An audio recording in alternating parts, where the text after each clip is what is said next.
গ্রামের মানুষ কি জন্য বেশি সুস্থ থাকে, এটা একটা উদাহরণ আমি দিয়ে যাই।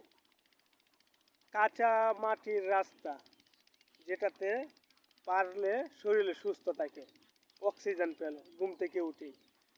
এরপরে দেখেন, ব্রাশ ব্যবহার করি না আমরা, মেসওয়াক ব্যবহার করি গাছের ডালের। তাছাড়া প্রত্যেকটা খাবার ফরমালিন মুক্ত, যেটা শহরে ফরমালিন যুক্ত খাবার খেতে হয়। আমরা জমি থেকে ধান চাষ করি, কিংবা আপনার সবজি বাগান, সবজি গাছ থেকে সবজি সকাল টাটকা তুলে খাই। এই জন্য আমাদের মাসাল্লাহ শরীর সুস্থ থাকে।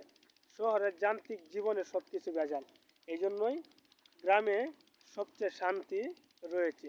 এই যে মেট্রো পথের রাস্তা, ঘুম থেকে উঠে হাঁটলাম, শরীরে একটা অন্যরকম অনুভূতি কাজ করতে হবে।